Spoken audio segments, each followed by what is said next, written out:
What is the biggest or the most common objection that you face in sales? I'm Sylvan Bell. I'm coming to you live from Sacramento, California. It's a perfect day to talk about sales for video number 1,650 on my YouTube channel. And I get this question a lot, Scott, what is the most common objection I'm going to have to face in sales? Is it, I want to think about it, I'm getting other bids, your price is too high? And I'm going to tell you, no. The absolute most common objection that you face in sales is the one that you create. And let me explain what that means. For the last 7 years, I've been writing co-pilot with salespeople or training salespeople daily, and I get to see what holds them back and what stops them from selling and what separates the good salespeople from the bad. And I'm going to tell you the biggest objection that you face in sales is not the buyer, it's you.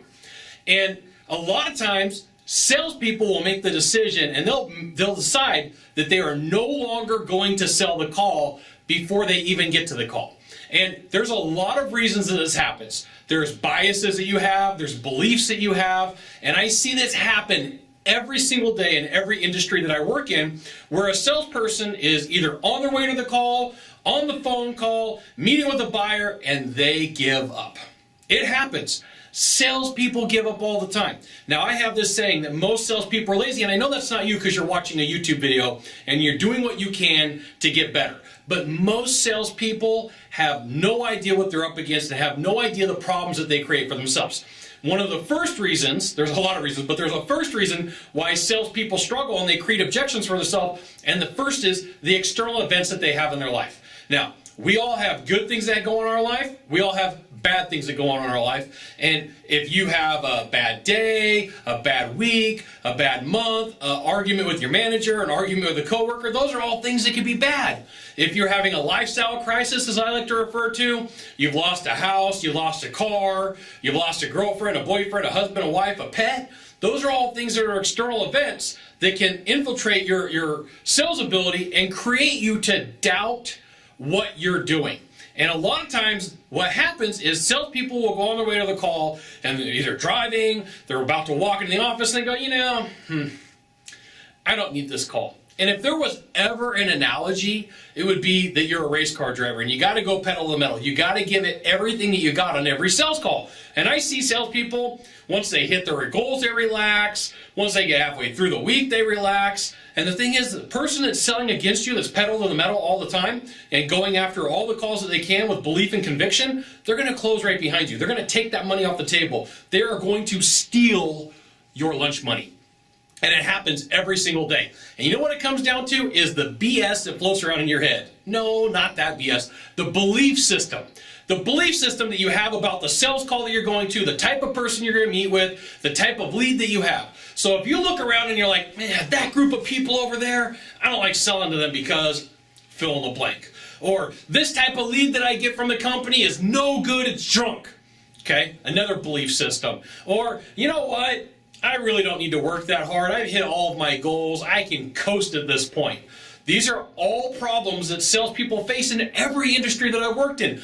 The biggest challenge that you face with overcoming objections, once again, is not I want to think about it, I want to get other bids, your price is too high. It's the one that you create. It's the one that you have.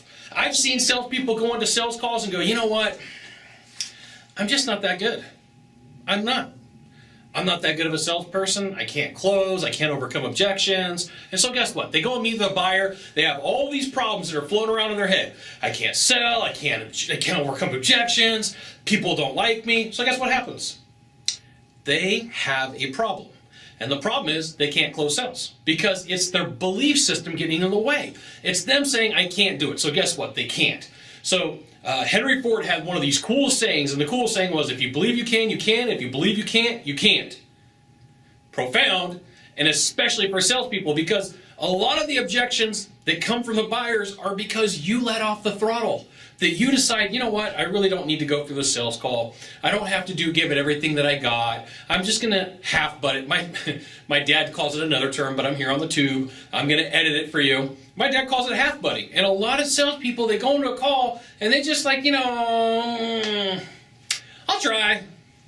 I'll try, it'll be okay. I really don't have to do everything that I need to. I'm going to pull back off the throttle. And a lot, what it comes down to is a lot of salespeople are looking for a reason to hit the eject button to get out of a call. Right? Salespeople are like, if they're driving to the call, you're like, I got a call to do, it's an activity, right? But, it's Wednesday, I don't have to give it everything. Or they get to the sales call and they're like, yeah, this type of buyer, for whatever reason, they look like this, or they're just from this region of the world, I'm not going to give it everything that I got. Or, halfway through the sales call, this buyer's being difficult, I'm going to hit the eject button, I don't need to be here. Or they get all the way to the end of the call and the buyer gives them an objection, and instead of sticking in the game and going, you know what, I'm going to do everything I can, I am going to do everything I can to get this sale, I'm going to work for it, I'm going to put in the energy, I'm going to put in the effort, I'm going to put in the time, they say, it's all right. I can get the next one. And that I can get the next one is addictive, because in the next call you can go, you know what? That last call, that was hard. That was hard. It was difficult. But guess what?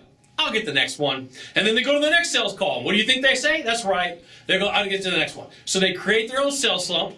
They create their own sales sabotage. And they have a ton of problems. Okay, so my challenge for you, I have a challenge for you today. I have a cool challenge for you. I'm going to say, look for reasons to stay in the call. You're like, Scott, that's hard to do. And I'm going to say, hey, my name's Scott.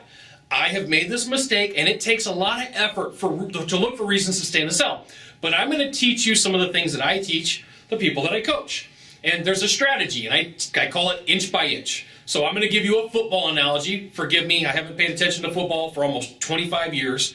Right? So if I get this a little bit screwed up, take the analogy for what it is. Okay? So there's times where the football team, they're at the line and they just need to get a couple of feet. So they fight it out inch by inch, minute by minute, second by second.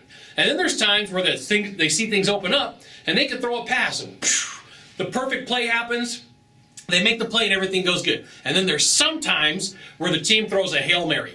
Almost every sales call that I ride with a salesperson on, and not a closer and not a performer, is a freaking Hail Mary. So this is what happened. The salesperson goes into the call, and instead of working inch by inch, they go and they're like, you know what? I don't want to give a full presentation. I don't want to have to put in the work. I don't want to have to put in the effort. I don't want to have to do everything. So I'm going to go in there, I'm going to half butt it. And it's a Hail Mary pass. They sit down with the buyer gets frustrated, the salesperson gets frustrated, and boom, they bounce. So I'm going to introduce you to a term, IOB, in, out, bounce. This is one of the things that I identified early writing with salespeople. When the salesperson quits, when the salesperson decides, you know what, I don't want to be in the sale any longer, their physiology changes, their body language changes, their vocal tone and pitch changes, everything changes about them. And if I can see it, guess what? The buyer can see it too.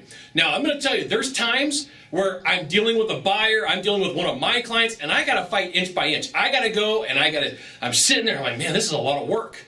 This person's got a lot of questions, they're grinding on me, they're asking for discounts, they're telling me the company's not good, they're telling me that my training's not that good, and they're pushing, they're waiting for me, they're seeing if I'm going to come back and go, hey, wait a minute, time out.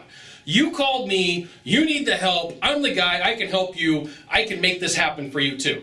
I have to fight inch by inch sometimes. And there's sometimes where everything like just lines up perfect. And I'm seeing the play on the field and I'm looking and I go, I know what's coming up next. And I throw the perfect pass and I get a touchdown and I close the deal and I make the sale. And I will tell you, I have made the mistake of looking at a job, at a process wrong, and I'm sitting there and I throw the Hail Mary. Guess what? I don't sell it. I'm going to tell you, most Hail Marys don't sell, or they turn into extreme discounting. If you don't go through your entire sales process, I'm going to promise you it's going to lead to a huge objection, or you are going to discount a lot to make up the difference for what you didn't do. The biggest objection that comes from sales is not from the buyer. It's from you. It's for you looking for reasons why you shouldn't be in the sale, why you shouldn't sell something, why you should leave the sales call, why the sales call is no good. All the reasons. It's not the buyer going, hey, I got to think about it. I'm getting other bids. I'm talking to other people. I wanted to discount. No, it's what you led them to. Now, I will tell you this too. When I ride with salespeople, it's a therapy session. Tell me what's going on in your life, how things are going, tell me about the call that we're heading to, and what you believe about the call that you're heading to really does matter. Every time that I'm about to pick up a phone and talk to a buyer, every time that I'm about to get in the car and ride and go see somebody, I tell myself something. I'm going to close this deal. I'm going to close this deal. I'm going to close this deal. And the reason that I do that is I'm programming myself before I go on the sales call of what I'm going to do. Because I've ridden with enough salespeople that I'm riding co-pilot. This is me on the other side of the car. I'm listening. And the salesperson tells me like, hey Scott, I hope I don't hear I want to think about it, or I hope I don't hear I'm getting multiple bids, or I hope I don't hear your price is too high. And I'm sitting over here on the side of the car going, hey, we got to have a conversation. Pull over right now. Pull over right now. And I have this conversation with them. Whatever you're thinking before the sales call, most of the time happens. And the reason is you put in language patterns, you lead the buyer to a decision that you have already made, right? And so the biggest objections in sales come from you. They come from your inability to believe in yourself. They come from external events that happen in your life. They come from you not having the skills that need to be done. They come from your excuses. They come from your problems. And if you were to just grab a mirror and hold a mirror to yourself and say, this is where the objections come from. I am the reason that I get objections. Now, I get it. There's times where the things happen from the buyer and they say, I want to think about it, and they want to get other bids, and they say your price is too high. But I'm going to say a lot of times, this is the conversation that you don't want to have with me. Because this means that you have to accept personal responsibility. This means that you have to decide that, like, if it's going to be, it's up to me. If I'm going to go close a job, it's up to me. If there's things that happen, I got to know that I did everything possible to make that sale. And the thing is it takes a lot of work. It takes a lot of effort. It takes a lot of energy. And if you put in all that risk, because that's what it comes down to, you could be rejected. That buyer can tell you no. That buyer can come down to an objection. But if you're doing everything that you're supposed to on a sales call, and you're going through your process, guess what? The chances are good the objection that the buyer has did not come from you. It came from whatever's going on in their head, but part of it came from because you didn't do your job in the presentation. You probably missed something. So a lot of times when I have this conversation with persons, they get their feelings hurt. And then they come back and they go, hey, you know what, Scott, you're absolutely right. If it is to be, it's up to me. Almost all the objections that I get in the world of sales, I create. And I say, hey, look, it's the same for me. Let's go look at the population of salespeople. It's because most salespeople are inherently lazy. And once again, that's not you. That's the person who's not doing everything they can to read and get coaching and get mentoring and watching videos on YouTube. That's the person who just goes into every freaking call and throws a Hail Mary pass. And sometimes it hits. Sometimes it's just like the lottery and they're like, I win. But most of the time they walk out and they hear the crowd going, boo, boo, because they didn't do their job. So I'm going to let you know, IOB, in-out bounce, is a phenomenon that is a problem in the sales world. It hurts a ton of salespeople. If you are going to be the best at sales, you're going to have to fight for sales inch by inch. And you're going to have to meet with people you don't like. And you're going to have to meet with people that smell bad. And you're going to have to, and you could just fill in the blank. But the thing is once you decide to let that go, and once you figure out, hey, I'm going to go run every sales call with all the energy and effort that I can, I'm going to be exhausted at the end of the day, and I'm going to put everything I can into it, you're going to find that sales get easier. Now, I will tell you, out of 100% of the population of the people that can buy from you, about 3% of the population was put on this earth to ruin your life. So is everybody your client? No, they're not. Right? And you do have some parameters for that. But my challenge in my conversation that I'm going to have with you is the danger of you bouncing out of a call makes it easier for the next one, which makes it easier for the next one, which makes it easier for the next one. You will lead yourself into self-sabotage unless you get a coach that'll smack you around a little bit and say, hey, stop. You need to pay attention to me. You're creating the objection in your mind. You're creating the belief system that you can't sell, that you won't sell, and all these things are going on. And I'm going to let you know. Salespeople, for the most part, you're not up against 100% of the sales population. It's you against maybe 20 to 36% of the sales population as a whole. There's about 64% of the sales world who should not be in sales. They're cycling out of sales. They won't be in it 5 years from now. They won't be in it 2 months from now because they're not good. But I know you are because you're watching a video and you've watched this one almost all the way through. So here's the thing. Go by your calls inch by inch. Sometimes you end up at the call and it's a perfect call. Everything works out just amazing for you. It's no big deal. Sometimes you end up at that call and it's a mess and it took you a lot of work. You close the deal. You may not have made a lot of money, but you have some momentum. You have the ability to go, I just closed a deal. I'm going to make my follow-up phone calls. I'm going to walk into my next call with energy because I closed the deal. That's one of the coolest things that you can get in the world of sales is momentum. So when you're looking around and you're like, how come that guy's not closing? Does he have momentum? Does she have momentum? Probably not, because they gave up on a sales call and then they walk away all irritated and angry and upset and all the problems that are going on, and that is contagious. So one last thing before I let you go. If there's a bunch of negative people in your office or negative people in your life and you want to be a closer, or you're figuring out, hey, I was closing before and now I'm not, it could very well be the people that you're hanging around. It could very well be people that are whispering in your ear and telling you everything's bad in life.